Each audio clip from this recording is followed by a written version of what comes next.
A Larissa ela é gerontóloga, bacharel e mestre pela UFSCar, é isso? Especialista em gestão de LPIs, ela já trabalhou em grandes redes, né? Então tem uma experiência muito grande em diferentes regiões do Brasil. Ela é fundadora da GeroQuali, Gestão Humanizada em Gerontologia. Ela atua como consultora, palestrante e educadora, apoiando instituições na estruturação de processos, desenvolvimento de equipes e implantação de indicadores de qualidade. Ela é reconhecida por unir conhecimento técnico e sensibilidade prática. É referência em metodologias humanizadas que fortalecem gestores e promovem um cuidado mais digno e sustentável ao idoso. Larissa de Andrade, da GeroQuali.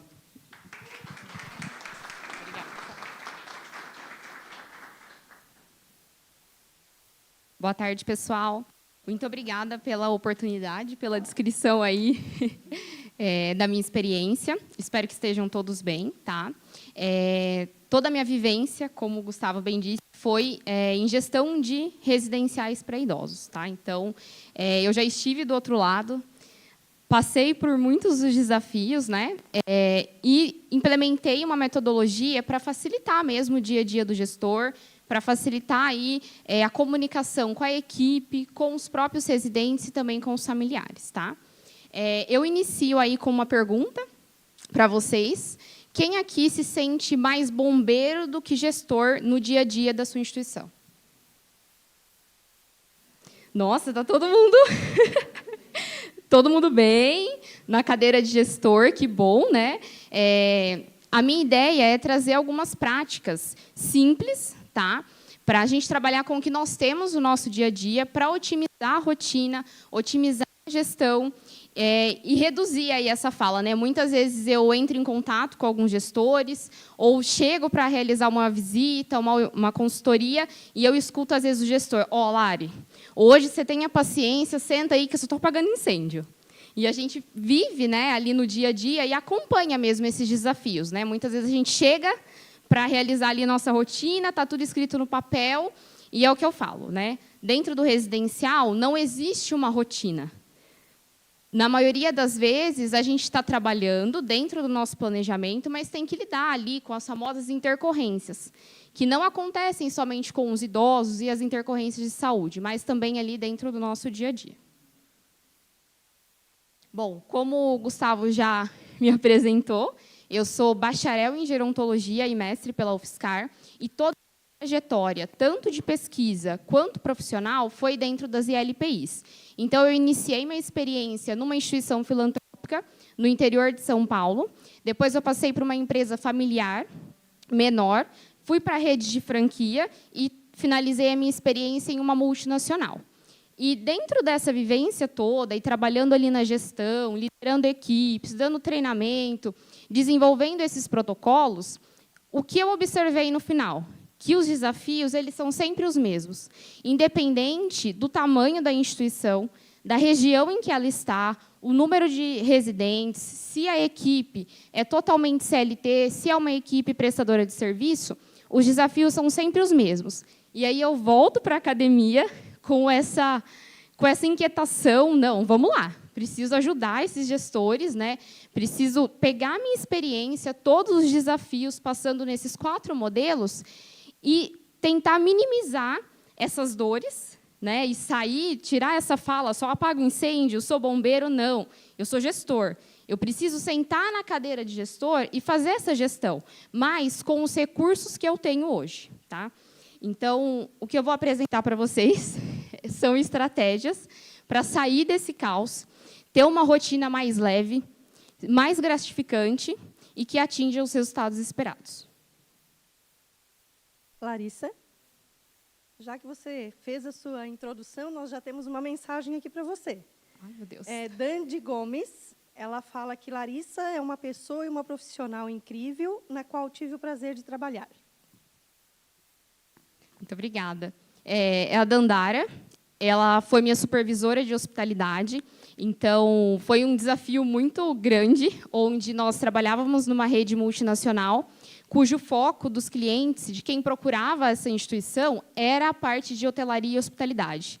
Então, eu tinha um desafio aí com 112 residentes, 120 colaboradores, entre uniprofissionais e CLT, 90 quartos, e a gente precisava manter a garantia e esse olhar voltado para a hospitalidade, né? Hoje, o cliente que procura uma instituição, ele chega muito mais esclarecido. Ele vai prestar atenção nesses detalhes. E, além de prestar atenção no detalhe, ele vai olhar onde está o cuidado. E, muitas vezes, o cuidado não é somente a gente entregar que o idoso está saudável, está sendo bem assistido, mas ele vai olhar o detalhe. Eu chego na casa, qual é a percepção que eu tenho?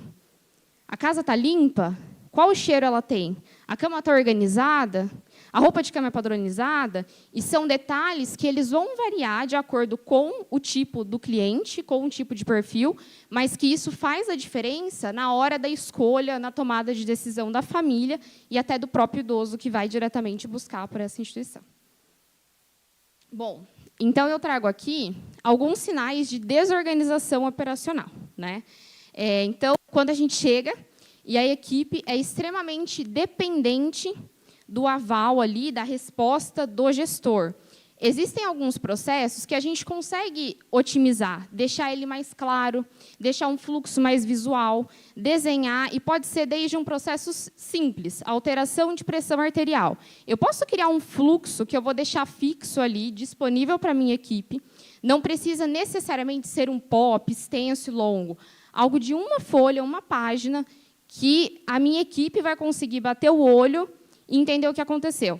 Ai, Larissa, feriado, final de semana, acabaram as toalhas, não chegou a toalha.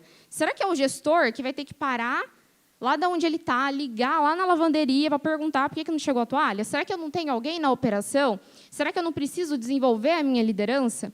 Então, acaba que a sobrecarga vem, muitas vezes, por essa dificuldade em delegar. E se eu tenho dificuldade em delegar para a minha equipe, é porque eu não tenho segurança psicológica, falta aquela confiança. Então, é aí que a gente tem que dar um passo atrás. Então, dentro dessas 3 práticas para virar o jogo, a primeira prática, a primeira estratégia é o quê? Organizar a rotina. Então, eu preciso ter claro quais são os fluxos principais dentro da minha instituição. Então, qual o serviço que eu ofereço? Qual o meu serviço principal? Qual a minha atividade principal? Mapeia esse fluxo. A partir do momento em que eu mapeei o fluxo, eu vou criar um checklist para cada setor. Então, eu começo a desmembrar aquelas atividades. Além disso, é muito importante fazer o exercício do farol. Então, a gente começa com ele. O que é esse exercício do farol? Eu vou pegar uma folha, ou eu vou rascunhar lá no meu computador, no Drive, no bloco de notas, todas as minhas atividades. Tudo, desde a hora que eu entrei na ILPI. O que eu faço? Qual o caminho até eu chegar dentro ali do meu escritório e da minha sala? Coloca tudo isso no papel. O seu dia dentro da ILPI. Depois, você começa a discriminar quais são as atividades principais. Então, eu vou elencar as prioridades dentro dessas atividades.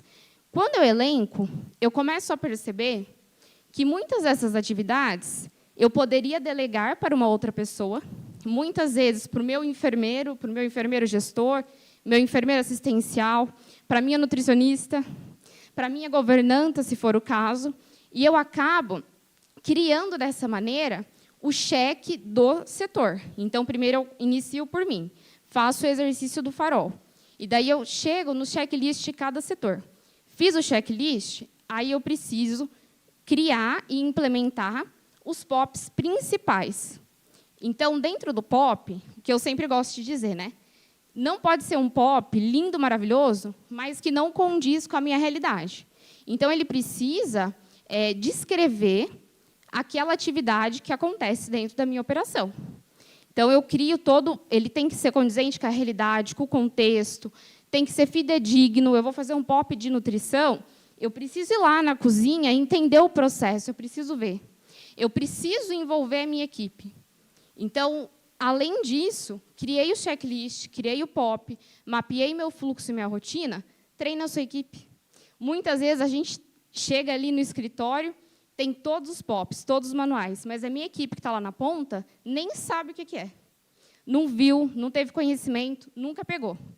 Então, é importante você criar, desenvolver os POPs, os checklists, a rotina, mas também treinar e capacitar a sua equipe. Mostra para a equipe, faz junto, treina, capacita, orienta, porque é muito mais fácil eu cobrar algo que eu orientei, que eu expliquei, que eu ensinei, do que simplesmente chegar e, precisa fazer dessa maneira.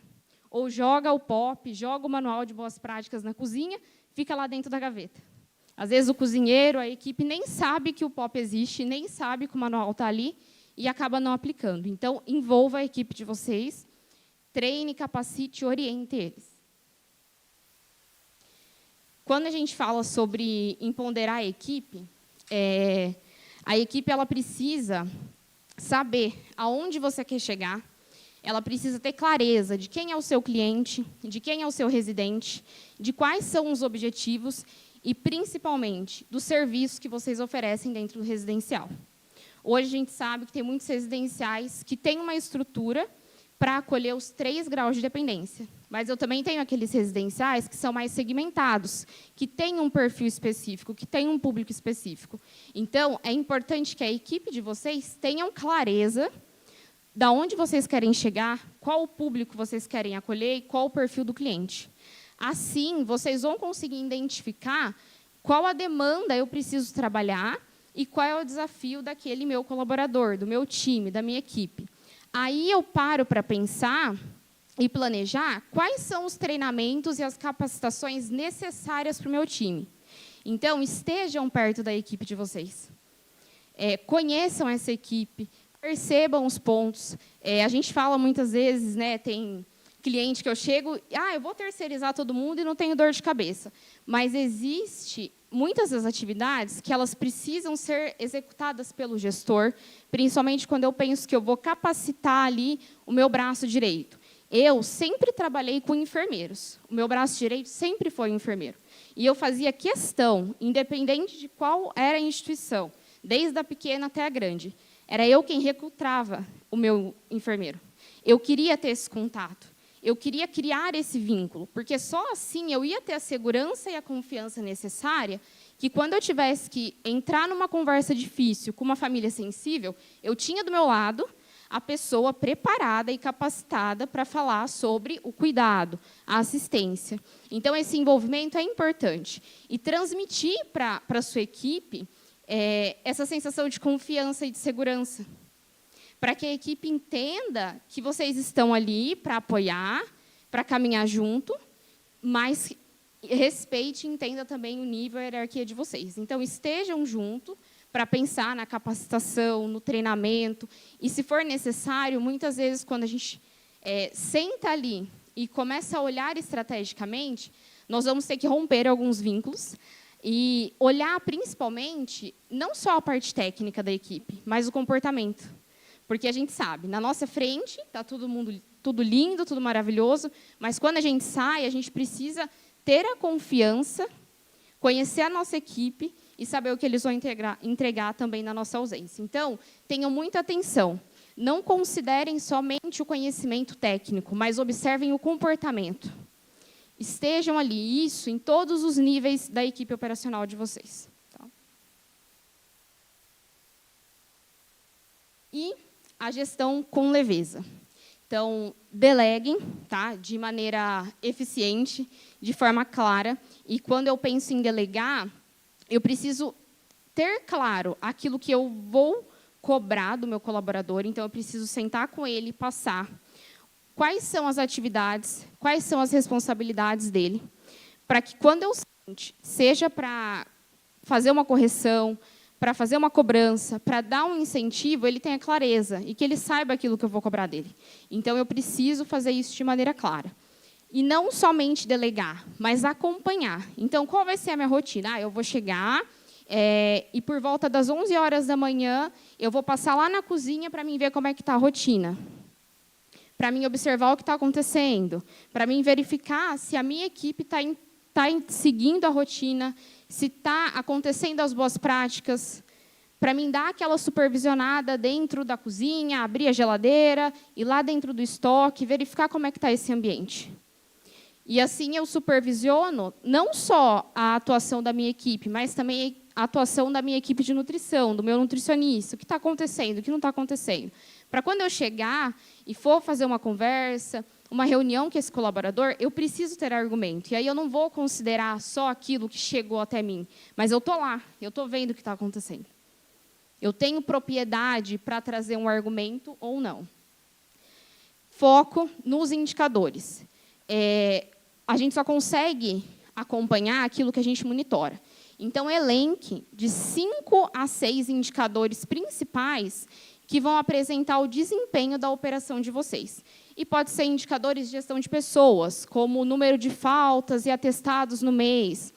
Seu indicador assistencial, número de quedas no mês, número de remoções e hospitalizações no mês. E também um indicador de gestão de qualidade. Eu tive quantas saídas, quanta rescisão de contrato no mês, quantas admissões eu tive. E, em cima desses indicadores principais, é onde vocês vão traçar a meta e fazer o planejamento de vocês. O que eu preciso olhar? Será que eu tenho que conscientizar a minha equipe de alguma maneira? Será que eu tenho que fazer reuniões de casos? Será que eu tenho que marcar reunião com aquelas famílias que são mais solicitantes, que estão sempre ali presentes? Será que eu preciso ir lá ouvir os meus residentes? Claro, considerando o grau cognitivo desses idosos. Então, elenque isso. É uma forma de você monitorar e acompanhar como é que está o desempenho geral da sua operação. E o bem-estar do gestor. Então, priorizem, gente, o cuidado e a saúde de vocês. Busquem fazer atividades que tragam sentimentos bons e positivos. Busquem tempo de qualidade com as pessoas que vocês amam. Fazer o que vocês gostam. Se a gente não está bem, a gente não vai conseguir cuidar de ninguém. Seja da nossa empresa, seja da nossa equipe, sejam dos nossos residentes. Então, é muito importante que eu olhe para a minha empresa, que eu faça essa gestão, que eu cuide da minha equipe, mas que eu também esteja bem comigo mesmo.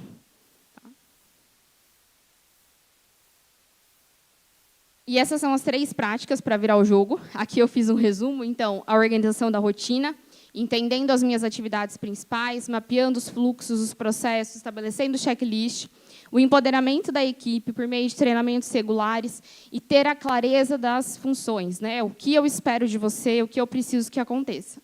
E a gestão com leveza. Então, delegar de forma eficaz e ter esse foco nos indicadores principais que vão refletir aí o desempenho da operação de vocês.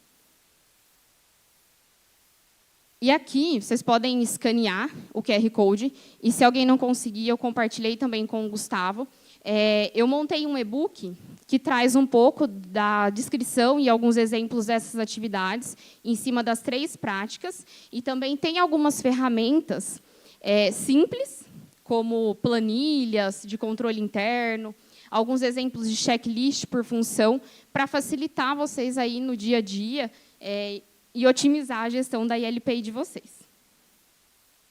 Bom, e eu espero que vocês queiram se tornarem, desenvolver e aprimorar a função de vocês como gestores estrategistas do que bombeiro, que vocês consigam aí atingir bons resultados e virar o jogo de maneira mais leve, mais eficaz, mais segura e mais gratificante, tá?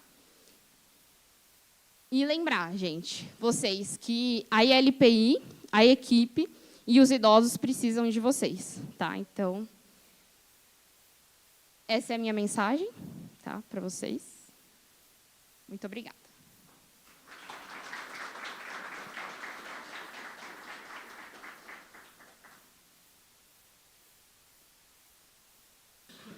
Muito bom. Alguém aqui localmente tem alguma pergunta, alguma questão que queria revisar? Alguém? Sim. Oi, Larissa, tudo bem? Nos conhecemos lá em São Paulo. Uma excelente palestra, uma excelente profissional também. Obrigada. E eu tenho uma dúvida. Nós somos de Florianópolis e tem uma ILPI com um porte menor, até 22 residentes. Você mencionou que o braço direito é o seu, e o gestor deve ter a enfermeira. O meu receio e a minha pergunta para idosos não existe horário para acontecer qualquer incidente. Então, parece que quando, na nossa instituição, a enfermeira não atua 24 horas, tem horário determinado. Parece que quando a enfermeira está, tudo flui. Aí a minha pergunta é, no momento em que ela não está, o meu receio, por exemplo, é as cuidadoras ficarem acionando e a gente sofrer alguma ação trabalhista por estar fora do horário e não poder atender aquela demanda que ela não está atuando dentro daquele horário específico. E sempre acontece esses incidentes fora do horário. Aí como que a gente deve agir nesse momento? Tá, muito obrigada, Majora, pela sua pergunta. Eu acho que é uma dúvida comum, né? E entra ali no início, né, no processo de recrutamento e seleção desse enfermeiro. Eu entendo e respeito que existe uma carga horária, que existe uma demanda de trabalho, mas quando ele assume essa função de enfermeiro assistencial, enfermeiro RT, ele precisa ter clareza, né, que ele está lidando com vidas, que a gente sabe que a intercorrência ela pode acontecer a qualquer momento, como você bem trouxe, sim, na maioria das vezes acontece no período noturno, no final de semana, fora ali do horário comercial para essa atuação. Então, vale trazer, né, essa conscientização para esse profissional, e entra a questão dos fluxos. Então, o que ela pode observar? Nos últimos 2, nos últimos 3 meses, quais foram as intercorrências que mais aconteceram dentro da instituição, que ela pode criar um mapa, que essa equipe tenha mais autonomia e que não dependa necessariamente dela. Então, foi uma queda que tem uma lesão aparente. Eu preciso informar o enfermeiro, claro, mas qual o passo a passo? Eu já posso chamar a remoção e depois eu aciono esse enfermeiro, direciono, eu não fico dependente dessa decisão, dessa resposta, desse retorno. Então, assim, conscientizar, né, o profissional, criar esse fluxo visual, assim, uma folha, uma página, sim, não, o que fazer, liga, não liga, para que a equipe tenha mais autonomia, não dependa necessariamente desse retorno do enfermeiro e consiga encaminhar aí o residente da melhor maneira, em tempo. Tudo é treinamento, exatamente. Nós temos algumas participações aqui, Larissa. A Isabela Inforzato, ela fala de Pirajuí, da Sociedade Beneficente Bezerra de Menezes. Pergunta em relação à segurança psicológica. Como fazer uma pesquisa organizacional sobre esse tema? Você tem alguns direcionamentos com base no que já viu na sua prática? Bom, quando eu falo da segurança psicológica, você precisa conhecer a sua equipe, né? E aí eu tenho um exemplo meu mesmo, que eu cheguei numa instituição que já tinha todo o corpo de liderança estabelecido. E o que era esperado de mim era simplesmente a gestão administrativa. Só que, para eu criar essa segurança e essa confiança, eu tive que entrar na operação. Então, existe uma frase aí que é comumente usada, né? Saia do operacional. Eu não gosto disso. Eu não compactuo, sabe? Não, tanto que eu nem trouxe aqui em nenhum momento. Falei, não vou trazer essa frase. Por quê? Não tem como eu fazer gestão lá, sentada no meu escritório, fechada, acompanhando as câmeras. Então, para mim me aproximar dessa equipe, criar essa confiança, essa segurança, eu tive que entrar lá no processo. Então, eu fui ali durante 2 meses acompanhando todos os processos. Então, eu chegava de madrugada, acompanhava o plantão noturno, me aproximar dessa equipe. Então, eu tinha que trabalhar com 7 lideranças que já estavam na instituição, e que eu era a pessoa nova, que tinha que estabelecer um vínculo, passar confiança para elas. Então, eu me aproximei do meu time, fui ver essa equipe em loco, trabalhando como era, como fazia, entrar dentro dos setores, me apropriar, e depois voltar ali para a minha sala e entender, será que essa pessoa entrega? Será que é isso que eu preciso? É isso que precisa acontecer? Então, você cria segurança e confiança quando você estabelece um vínculo. E aí eu não estou falando de um vínculo de virar amiga, sair para o happy hour. Não, um vínculo dentro do trabalho. Para mim entender, conhecer, ver se realmente aquela pessoa ela vai entregar o que precisa, se ela está feliz dentro do trabalho dela, porque é quando a pessoa está atuando, está em função, que você vai ver a entrega dela mesmo. Porque, às vezes, na reunião de equipe, é tudo lindo, maravilhoso. A pessoa passa ali, são 15 minutos e pronto. Então, esteja próximo da sua equipe, acompanhe a sua equipe em função, depois você vai analisar. Então, existem alguns instrumentos, sim, de clima e pesquisa organizacional, eu posso compartilhar com o Gustavo, mas eu acho que nada do que a gente está ali, né, no dia a dia, está junto, está perto, para ver com os nossos próprios olhos e sentir, e ver como que é essa entrega. Mais um questionamento. O Érico, do Residencial Bem Viver, São Caetano do Sul, ele pergunta: qual a importância da saúde na operação? Você acredita que uma ILPI sem o suporte de saúde se diferencia? Eita, Érico, esse eu conheço, hein? Bom, vamos lá. Eu sou uma profissional da área da saúde, né, mas que toda a minha especialização e segui o caminho da gestão. Para mim, tá? Larissa, enquanto pessoa profissional, para mim não existe, né, um cuidado sem esse olhar assistencial, sem olhar de saúde.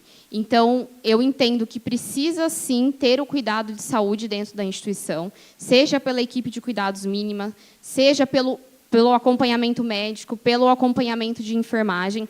Precisa ter esse olhar. Por mais que eu foque em integração, em socialização, que seja ali um setor de assistência social, eu estou lidando com uma vida. E a gente sabe que o idoso ele tem alterações, muitas vezes, diárias, né? E a gente precisa desse acompanhamento. Então, para mim, eu acredito que sim, eu preciso ter uma equipe assistencial dentro da instituição para que eu consiga garantir lá atrás a gestão do cuidado e garantir a qualidade de vida desse idoso. Legal, ótimo. Mais um. Legal. Oi, Larissa, boa tarde. Boa Excelente tarde. palestra, muito obrigada. Eu tenho uma questão sobre os treinamentos que você falou. Nós somos uma ILPI muito jovem ainda, né, completando 10 meses esse mês, e nós já estamos com a nossa capacidade total no momento. Estamos em fase de quase ampliação, iremos ampliar, mas no momento nós temos 27 hóspedes, e eu sinto uma certa dificuldade em achar um tempo para os treinamentos. Então, nós temos um calendário das nossas reuniões mensais e tal, e eu sinto que, muitas vezes, o que a gente conversa nessas reuniões ali no início do mês, em que eu e a minha enfermeira e também os outros membros da equipe multi pontuamos, né, dá alguns dias e está tudo andando nos conformes, está tudo certinho. Passou uns 15 dias daquela reunião, parece que todo mundo já esqueceu o que era para ser feito e voltam os mesmos vícios, assim, entre aspas, né? E eu queria entender contigo, assim, qual seria, então, uma frequência adequada para essas conversas? Como que a gente acha tempo para isso? Porque eu, com certeza, não tenho o tempo necessário para participar de todas essas conversas, né? Mas, ao mesmo tempo, eu vejo que a minha enfermeira também está muito ocupada ali na operação, no dia a dia, com os cuidados, enfim, e elas não acham um horário para parar e conversar com toda a equipe, porque também os idosos não param de pedir coisas, né, queridos? Então, eu não sei, eu fico perdida. Vamos fazer treinamento à noite, quando eles estão dormindo? E olhe lá, nem sempre todos estão dormindo. E sabe como é que é esse pessoal da saúde, né? Eles trabalham em turno 12h36, quando eles não estão na nossa casa, eles estão trabalhando em outro lugar. Então, às vezes é difícil até de conseguir reunir toda a equipe para fazer isso. Então, não sei, a minha dificuldade é essa, assim, é achar tempo para treinar todo mundo. Bom, parabéns aí, né? A casa cheia em pouco tempo. Parabéns pelo trabalho que vocês vêm executando. Treinamento. O ideal é que seja feito, sim, né? Sempre que possível, dentro do horário do trabalho. E pensar qual é o período em que você possa ter, por exemplo, um profissional da equipe multiprofissional que está executando uma atividade, um fisioterapeuta, um educador físico, durante aquele período, né, que ele possa estar ali com os idosos, que você consiga reunir a sua equipe para fazer esse treinamento. É muito importante também supervisionar. Então, logo um curto período de tempo depois, você vê que está executando as atividades, as orientações. Mas ter essa supervisão e esse acompanhamento por mais tempo. E também trazer a equipe. Gente, vamos lá. Nós passamos um treinamento sobre prevenção de quedas. E, infelizmente, eu vi que as quedas voltaram a acontecer. O que está acontecendo? Qual é a dificuldade? Vocês estão sentindo uma dificuldade em algo? E, durante o treinamento, envolver também a equipe. Está claro para vocês? Vocês acham que é possível? Ou fazer o processo inverso, né? Quais os principais temas? Quais são os principais desafios de vocês aqui na rotina, no dia a dia, para fazer esse acompanhamento? O ideal são treinamentos periódicos, né, que envolva até a própria enfermeira ou quem vai ser essa liderança e supervisão direta desse time, mas aí uma periodicidade de pelo menos uma vez por mês, a cada 2 meses, para ter algo fresco e para quando você voltar a dar um novo treinamento, sempre retoma o último. E apresentar também para a equipe quais foram os resultados em cima daquela temática. Olha, nós fizemos no último mês um treinamento sobre transferência. Nós trouxemos aqui a equipe de fisioterapia. O que vocês perceberam? O que vocês perceberam que facilitou o dia a dia de vocês, a rotina? Ou não? Vocês não conseguiram aproveitar? Por que não conseguiram? Envolver eles também nesse processo, mas essa periodicidade aí, uma vez por mês ou a cada 2 meses, e essa supervisão. Não sei se eu te respondi. A Liliane faz a próxima. Nós estamos aqui com a Sheila Araújo, do Lar Torres de Melo, que atua há 120 anos. Como viabilizar a implantação de um sistema de gestão em um ILPI com 197 idosos e quadro de equipe limitado? Alguma experiência a compartilhar? A pergunta foi para ti mesmo, acho, Liliane. Já pode responder, já. Bom, assim, mais uma vez, né, eu sou muito de envolver a equipe, principalmente a liderança, porque muitas vezes quem vai estar ali no dia a dia é o líder direto e a equipe.